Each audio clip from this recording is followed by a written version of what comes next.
पुराने गांव की कहानियां अक्सर रहस्य और डर से भरी होती हैं। पीढ़ी दर पीढ़ी लोग इन कहानियों को सुनते और सुनाते रहते हैं, लेकिन कुछ कहानियां ऐसी होती हैं जो सिर्फ किस्से नहीं बल्कि हकीकत बनकर सामने आती हैं। गांव के बाहरी हिस्से में एक पुराना कब्रिस्तान था। वहां एक कब्र ऐसी थी जिसे देखकर हर किसी की रूह कांप जाती। गांव के लोग उसे जिंदा कब्र कहते थे। कहा जाता था कि उस कब्र में दबे इंसान को जिंदा ही दफना दिया गया था और अब भी उसकी आत्मा चैन नहीं पा सकी थी। रात के समय जब हवा तेज चलती, पेड़ों की शाखें सरसराती और चांदनी में लंबी परछाइयां गिरती, तब इस कब्र के पास से गुजरने वाला हर शख्स अजीब आवाजें सुनता। ऐसा लगता मानो कोई मिट्टी को अंदर से धक्का दे रहा हो, जैसे कोई बाहर निकलने की कोशिश कर रहा हो। कई बार तो हल्की कराहट और चीख जैसी आवाजें भी सुनाई देती थीं। गांव वाले दिन में कब्रिस्तान के पास चले जाते, लेकिन रात होते ही वहां का रास्ता सुनसान हो जाता। औरतें अपने बच्चों को डराकर समझाती कि कभी भी अंधेरा होने के बाद कब्रिस्तान की तरफ मत जाना, वरना जिंदा कब्र तुम्हें अपनी गिरफ्त में ले लेगी। गांव का एक लड़का रमेश इन कहानियों पर यकीन नहीं करता था। उसे लगता था कि यह सब बुजुर्गों की गढ़ी हुई बातें हैं ताकि बच्चे रात को बाहर न निकलें। उसने अपने दोस्तों को भी कई बार कहा, अगर सच में कोई कब्र हिलती है तो क्यों ना हम जाकर देख लें। उसके दोस्त अर्जुन और शंकर पहले तो डरते रहे, लेकिन रमेश के बार बार उकसाने पर उन्होंने हामी भर दी। एक रात तीनों ने तय किया कि वे चुपचाप कब्रिस्तान जाएंगे और उस जिंदा कब्र का राज खुद देखेंगे। रात का समय था, आसमान में आधा चांद टंगा था। कुत्तों के भौंकने की आवाजें दूर दूर तक गूंज रही थीं। तीनों लड़के टॉर्च और डंडे लेकर कब्रिस्तान पहुंचे। वहां चारों तरफ सन्नाटा फैला था। हवा ठंडी थी और पत्तों की सरसराहट दिल की धड़कनें बढ़ा रही थी। जैसे ही वे जिंदा कब्र के पास पहुंचे, अचानक उनकी टॉर्च की रोशनी कांपने लगी। उन्होंने देखा कि कब्र पर रखे सूखे फूल बिखरे हुए हैं और मिट्टी थोड़ी सी फूली हुई है। रमेश हंसते हुए बोला, देखो, ये तो बिल्कुल सामान्य कब्र है। तुम लोग बेवजह डरते हो। लेकिन तभी मिट्टी से हल्की सी आवाज आई, टक टक, जैसे कोई अंदर से खटखटा रहा हो। अर्जुन और शंकर पीछे हट गए। उनके चेहरे पीले पड़ गए। शंकर डर से बोला, मैंने तो कहा था यहां मत आना। ये सब सच है। रमेश ने खुद को संभाला और कब्र की ओर झुककर कान लगाया। उसे लगा कि सचमुच कोई आवाज आ रही है, जैसे कोई हाँफ रहा हो, सांस लेने की कोशिश कर रहा हो। उसके रोंगटे खड़े हो गए। अचानक कब्र की मिट्टी हल्की सी हिली। तीनों चीखते हुए पीछे हट गए। टॉर्च की रोशनी कांप रही थी और उनके पैर जैसे जमीन में धंस गए हों। फिर मिट्टी में से धीमी आवाज आई, मुझे बाहर निकालो। ये सुनते ही अर्जुन और शंकर डर के मारे वहां से भाग गए, लेकिन रमेश का दिल धड़कते हुए भी उसे रोक नहीं पाया। वह कुछ कदम आगे बढ़ा। उसकी आंखों में अब डर से ज्यादा जिज्ञासा थी। वह देखना चाहता था कि आखिर इस कब्र के अंदर कौन है। अचानक हवा का झोंका चला और टॉर्च बंद हो गई। अंधेरे में रमेश ने महसूस किया कि कोई ठंडी सी हवा उसके पास से गुजरी है। उसने टॉर्च दोबारा जलाई तो देखा कि कब्र की मिट्टी फिर से हिल रही थी। उसका दिल बैठ गया। अब उसे यकीन हो चुका था कि यह कोई साधारण कब्र नहीं है। उस रात के बाद से रमेश बदल गया। वह चुपचाप रहने लगा, रातों को जागने लगा और कई बार खुद से बातें करने लगा।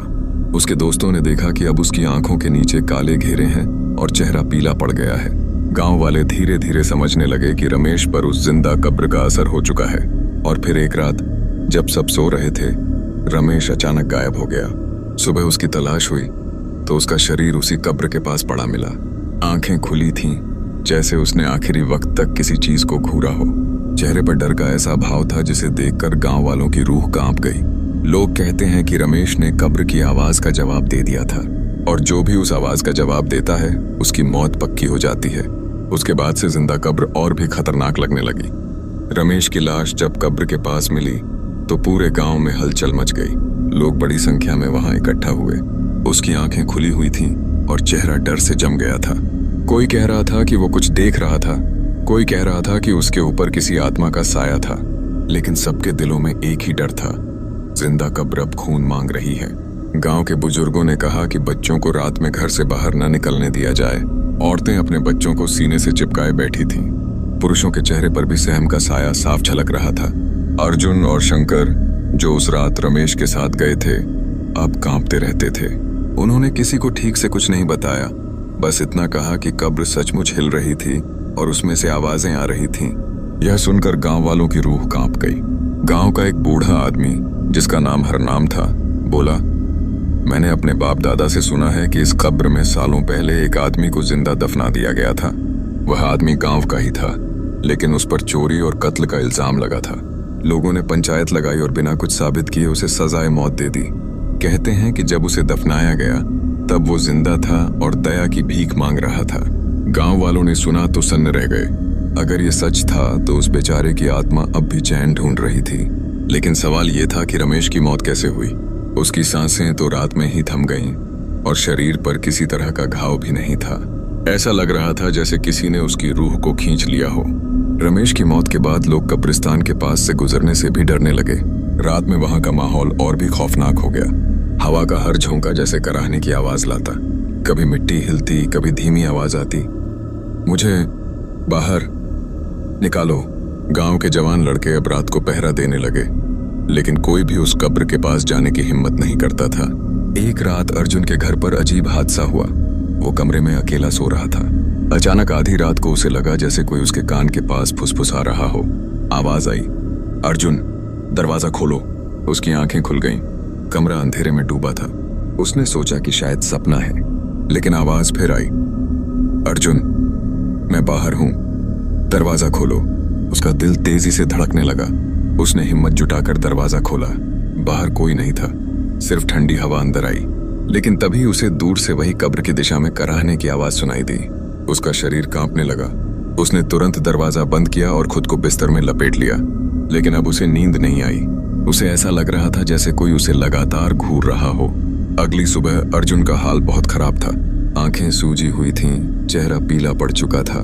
उसने गांव वालों को बताया कि कब्र की आत्मा अब उसके पीछे पड़ी है। सब घबरा गए। हरनाम चाचा ने पंचायत बुलाई और कहा, अगर अब भी हम कुछ नहीं करेंगे तो ये कब्र एक एक करके सबकी जान ले लेगी। हमें इसके पीछे का सच पूरी तरह से जानना होगा।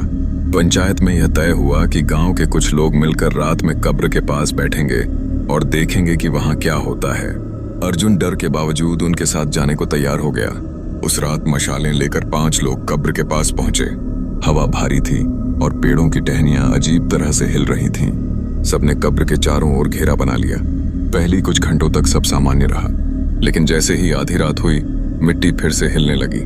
सबकी आंखें फटी की फटी रह गईं। कब्र से धुंध निकल रही थी और हल्की हल्की कराहटें सुनाई दे रही थीं। अचानक एक भारी आवाज गूंजी, मुझे बाहर निकालो, तुम सबने मेरे साथ धोखा किया था। गांव वाले डर के मारे कांप गए। अर्जुन चिल्लाया, मैंने कुछ नहीं किया, मुझे मत मारना। लेकिन तभी एक काली परछाई कब्र से निकली और हवा में फैल गई। उसकी आंखें लाल चमक रही थीं और उसके मुंह से भयंकर आवाजें आ रही थीं। वो सीधे अर्जुन की ओर बढ़ी। अर्जुन भागने की कोशिश करने लगा, लेकिन उसके पैर जैसे जमीन में धंस गए हों। उसने मदद के लिए चिल्लाया, लेकिन बाकी लोग डर से पीछे हट गए। एक पल में परछाई ने अर्जुन को अपनी गिरफ्त में ले लिया। अर्जुन चीखता रहा, लेकिन उसकी आवाज धीमी होती गई और उसका शरीर जमीन पर गिर पड़ा। उसकी आंखें खुली रह गईं, चेहरा डर से जड़ हो गया। गांव वाले चीखते चिल्लाते वहां से भाग निकले। अब सबको यकीन हो गया था कि जिंदा कब्र सचमुच किसी को भी जिंदा नहीं छोड़ेगी। गांव में अब दहशत और भी गहरी हो गई थी। 2 नौजवानों की मौत ने सबको हिला दिया था, लेकिन सबसे बड़ा सवाल यह था कि उस कब्र में दफन इंसान की आत्मा आखिर चाहती क्या थी। रात की काली चादर एक बार फिर गांव पर छा चुकी थी। लोग अपने अपने घरों में दुबक कर बैठे थे। पिछले हादसे के बाद अब किसी की हिम्मत नहीं होती थी कि वो कब्रिस्तान की तरफ जाए, लेकिन डर के बीच हमेशा कोई न कोई ऐसा निकल ही आता है जिसे या तो जिज्ञासा चैन से बैठने नहीं देती या फिर किस्मत उसे खींचकर वहीं ले जाती है। गांव का एक लड़का था, शौकत, उम्र लगभग 25 साल, दिलेर लेकिन नासमझ। उसका मानना था कि गांव वाले बेवजह डर रहे हैं। उसने अपने दोस्तों से कहा था कि जो कब्र हिलती है उसमें कुछ भी अलौकिक नहीं है, ये सब लोगों की कल्पना है। उसके मन में ये साबित करने की आग जल रही थी कि कब्र महज मिट्टी का ढेर है, उससे ज्यादा कुछ नहीं। उस रात शौकत अपने दोस्तों के साथ बैठा हुक्का गुड़गुड़ा रहा था। चारों तरफ अंधेरा फैला हुआ था, लेकिन उसके चेहरे पर एक अजीब आत्मविश्वास झलक रहा था। अचानक उसने कहा, आज रात मैं उस कब्र के पास जाकर देखूंगा। अगर वो हिलती है तो खुद अपनी आंखों से देखूंगा, और अगर नहीं हिली तो तुम सब मानोगे कि ये सब अफवाह है। उसके दोस्तों ने पहले तो उसे रोका, लेकिन शौकत की जिद के आगे सब हार गए। उसने हाथ में लालटेन उठाई और अकेला कब्रिस्तान की तरफ चल पड़ा।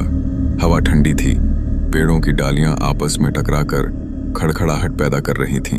रात के उस सन्नाटे में हर आवाज डर को और गहरा बना रही थी। शौकत कब्रिस्तान पहुंचा तो देखा कि वही पुरानी कब्र खामोश खड़ी थी। उसने जमीन पर लालटेन रखी और पास जाकर मिट्टी को हाथ से छूने लगा। तभी अचानक मिट्टी जैसे भीतर से हिली। उसका दिल एक पल को धक से रह गया, लेकिन अगले ही क्षण उसने हंसते हुए खुद को संभाला। वो बोला, अरे ये तो बस मेरी आंखों का धोखा है। लेकिन तभी कब्र ने दूसरी बार हरकत की, इस बार और ज्यादा जोर से। मिट्टी का ऊपरी हिस्सा हल्का सा ऊपर उठा और उसके बीच से धीमी सी खरखराहट निकलने लगी, जैसे कोई सांस लेने की कोशिश कर रहा हो। शौकत पीछे हट गया, लेकिन उसकी जिज्ञासा अब डर से टकरा रही थी। उसने पास जाकर कान कब्र की मिट्टी से सटा दिया और जो आवाज उसने सुनी उससे उसका पूरा शरीर कांप उठा। वो आवाज किसी आदमी की थी जो अंदर से कराहते हुए बोल रहा था, मुझे बाहर निकालो, मुझे बाहर निकालो। शौकत चीख पड़ा और पीछे की तरफ गिर पड़ा। उसकी लालटेन भी जमीन पर गिरकर बुझ गई। अंधेरा और भी गहरा हो गया। तभी कब्र से मिट्टी तेजी से हिलने लगी और एक काला साया जैसे ऊपर उठता नजर आया। शौकत ने भागने की कोशिश की, लेकिन उसके पैर जैसे जमीन में धंस गए थे। उसकी आंखों के सामने वही साया लंबा और डरावना आकार लेने लगा। अचानक वो साया उसकी तरफ लपका और शौकत की चीख रात की खामोशी को चीरती हुई गांव तक पहुंच गई। गांव वाले जो पहले से डरे बैठे थे, उस चीख ने उनकी रूह तक जमा दी। कुछ बहादुर लोग मशाल लेकर दौड़े, लेकिन जब तक वो कब्रिस्तान पहुंचे, वहां शौकत का सिर्फ शव पड़ा था, चेहरा विकृत, आंखें फटी हुई और हाथों की उंगलियां मिट्टी में धंसी हुई। गांव वाले समझ गए कि ये कोई साधारण मौत नहीं थी। कब्र अब सिर्फ मिट्टी नहीं रही थी, बल्कि मौत का दरवाजा बन चुकी थी और उसका अगला शिकार किसी भी वक्त चुना जा सकता था। गांव में अफरा तफरी मच गई। लोग अपने दरवाजे बंद करने लगे, बच्चे डर से रोने लगे, औरतें अल्लाह का नाम लेकर दुआएं पढ़ने लगीं। लेकिन सबको पता था ये दुआएं कब्र की भूख नहीं मिटा पाएंगी। अब गांव पर अंधेरा और खौफ का कब्जा हो चुका था। लोग सोच भी नहीं पा रहे थे कि आगे कौन इस जिंदा कब्र का शिकार बनेगा। शौकत की मौत के बाद गांव का माहौल, हमें मिलकर इसका हल निकालना होगा, वरना यह खून की प्यास और बढ़ाती जाएगी। गांव वालों ने तय किया कि रात को सब मिलकर कब्रिस्तान जाएंगे और कुरान की तिलावत करेंगे। उनका मानना था कि अल्लाह का कलाम उस बुरी ताकत को दबा देगा। रात को लगभग 20 अचानक कब्र फट सी गई और उसके बीच से एक काला धुआं निकलकर ऊपर उठ गया। धुआं धीरे धीरे इंसानी शक्ल लेने लगा। उसका चेहरा आधा मिट्टी से सना हुआ, आंखें लाल और दांत बाहर निकले हुए। गांव वाले दहशत में इधर उधर भागने लगे। कुछ लोग गिर पड़े तो कुछ के हाथ से मशालें छूट गईं। मौलवी साहब ने हिम्मत नहीं हारी। उन्होंने कुरान की आयतें और जोर से पढ़नी शुरू की। वो काला साया जैसे उनकी आवाज से तिलमिला रहा था। लेकिन अब तक 2 मौतें हो चुकी थीं। गांव वाले समझ गए कि यह ताकत आसान नहीं है। इसे रोकने के लिए सिर्फ तिलावत काफी नहीं होगी। मौलवी साहब ने कहा, हमें इस कब्र की असली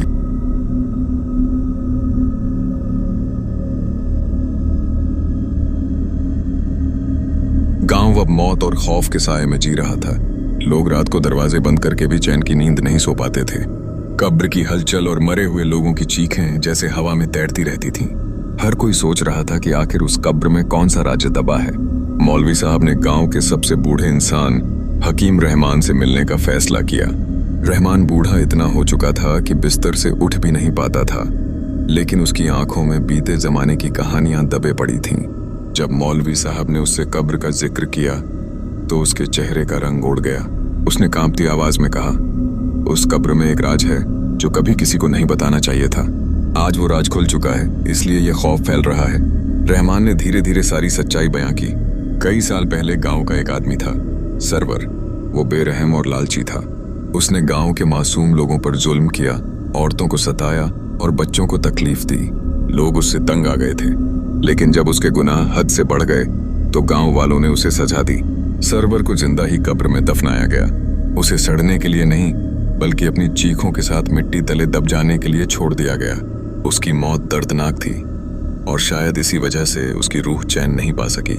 वो अब भी उसी कब्र में कैद थी, बदला लेने के लिए भटक रही थी।